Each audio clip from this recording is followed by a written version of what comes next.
Hello, and welcome to my iPhone 12 review. This is my first video, so please like the video if you do, and subscribe if you want to see more tech reviews and other tech content. Thank you. The iPhone 12 is Apple's most recent flagship phone, launched alongside the iPhone 12 Mini, Pro, and Pro Max.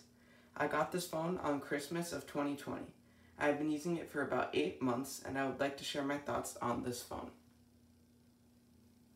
The iPhone 12 starts at $800 for the 64GB model, and for $50 more you can get 128GB, which is what I have gotten.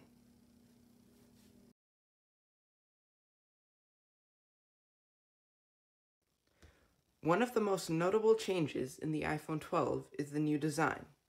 It is very flat and is reminiscent of the iPhone 5 and 5S. One decision, which not all people may be on board with, is the thinness of this smartphone. Apple has made this phone 11% thinner, along with being 15% smaller and 16% lighter. It feels extremely light, weighing in at 5.78 ounces or 164 grams.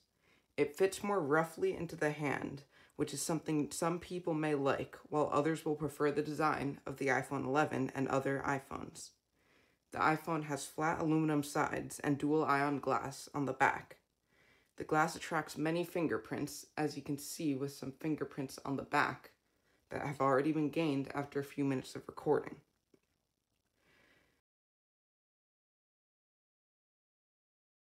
The main downside to the thinness of the iPhone 12 is that it has a smaller battery.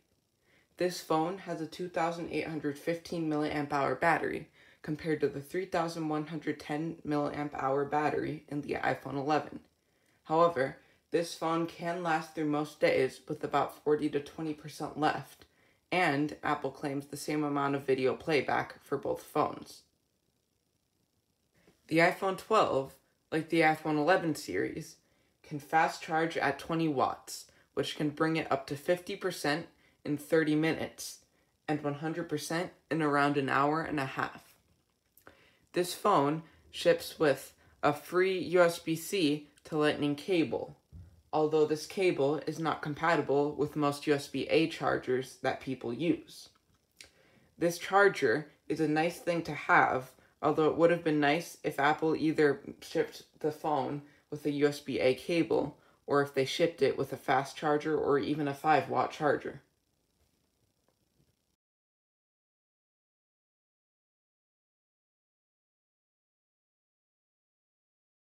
One of Apple's most important selling points for the iPhone 12 is 5G.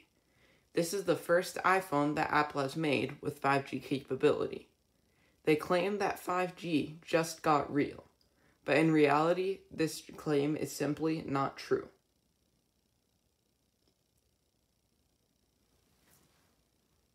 In order to get a faster signal, 5G uses smaller waves to send data. These waves cannot travel as far as the waves used in LTE, requiring more cell towers. The gigabit level speeds that Apple showed off at launch are achieved by using waves the size of a millimeter, and these waves cannot travel very far. Due to this nature, ultra-wideband is only available in select cities and on certain blocks. The 5G most people will experience is called sub-6 or low band. It does not achieve as impressive numbers, but is still supposed to be faster than LTE. However, many users have been experiencing slower speeds on 5G than if they stayed on LTE. 5G also drains a lot more battery, making it wiser for most users to turn off 5G, which I personally have done. However, that is not to say that 5G is useless and a waste of money. Although 5G is not the best now, it can only get better, and having it on the iPhone 12 will make the phone continue to be usable many years in the future.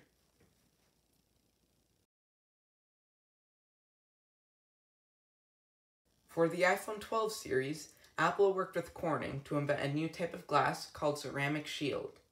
It is glass embedded with ceramic crystals, and Apple claims a 4 times more durable phone. This number has not at all been explained well, but it is a very bold claim. I would love to test the durability of this phone, but I do not want to spend the money fixing it. A CNN article states that the iPhone 12 was tested by Allstate and turned out the best out of all phones they have ever tested. The iPhone 12 also has better water resistance, now earning an IP68 rating of 6 meters for 30 minutes, versus the 2 meters for 30 minutes from the 11 and the 4 meters for 30 minutes from the 11 Pro. Of course, these phones are not indestructible, which is why I would recommend a case and screen protector and possibly Apple Care Plus. Apple Care Plus costs $150 alongside the purchase of an iPhone, and it lowers the price of screen repairs and general repairs for 2 incidents a year. For $220, you can add coverage for theft and loss, costing $150 if you lose your phone.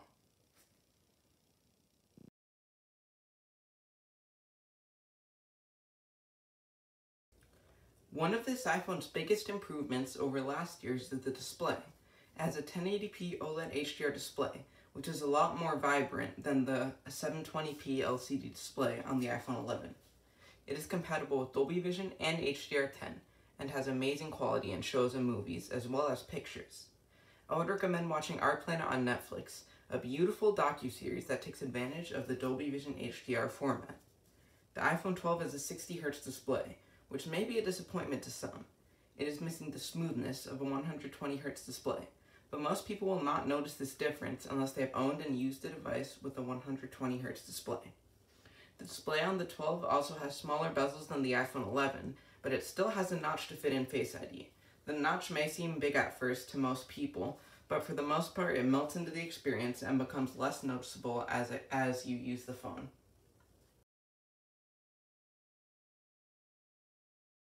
The cameras on this phone are similar to those of the iPhone 11, but there are a few small differences.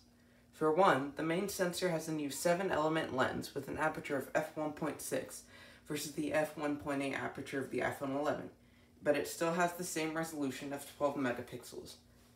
I went to a botanical garden to test the camera, and these are some of the photos I got. It can also take good night photos. The iPhone 12 has the same 12 megapixel ultra-wide camera as the iPhone 11, except it can now take night mode photos as well. The selfie camera is the same also, but it also has night mode capabilities. One standout feature of this year's iPhones is Dolby Vision HDR.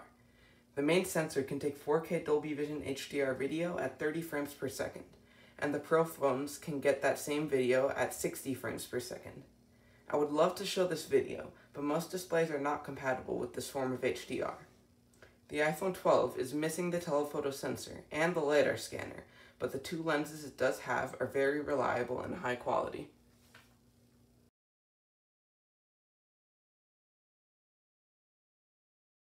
Face ID is the biometric system Apple has been using on their phones since the iPhone X. It makes a 3D model of your face, which you can use to let you into your phone. It is very fast and does not require the movement of a finger like Touch ID. I have noticed that compared to Touch ID devices, this phone has not failed to log me in as much. Apple also claims it to be more secure than Touch ID, making it an easier and more secure biometric. Face ID is the main cause of the notch in the iPhone 12. Many people have wanted either underscreen or power button Touch ID on the iPhone 12 in addition to Face ID, but Face ID feels like a good enough replacement to those biometrics.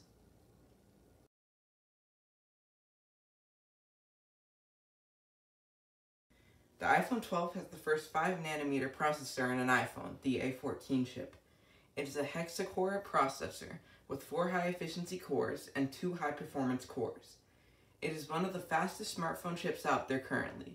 It can handle any app out there and will likely be able to run smoothly years down the line.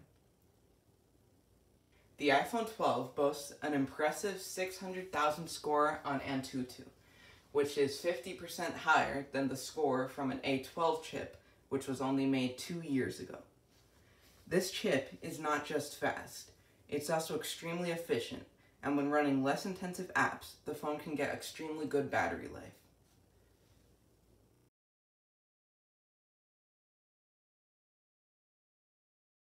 Currently, this phone is running iOS 14, and it is running great. There are no performance issues or major bugs that I know of, and iOS 14 is a very solid OS. iOS 14 brought widgets to the home screen, along with an app library which categorizes apps. Users can now remove their apps from their main home screen and make them only visible in the app library. However, there are a few things that Apple could fix about iOS 14. For one, adding widgets to the home screen can be a hassle and can cause frustration. If you start moving around widgets, your apps can get jumbled up. If you try to make a smart stack, which is multiple widgets that automatically rotate and can also be scrolled through, you can end up with apps scattered everywhere and many home screen pages you do not want. Another issue with iOS is that app icons cannot be changed fully, as they have to be routed through the Shortcuts app.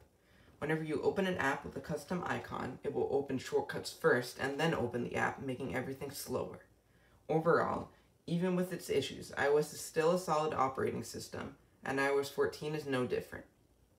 One important note for all users on iOS 14 is that earlier versions have a bug, which allowed some apps and websites to gain permissions on iPhones which they should not have access to. Apple has issued warnings and urged users to update their OS version, and I recommend that anyone watching this video who is not on iOS 14 should really consider updating.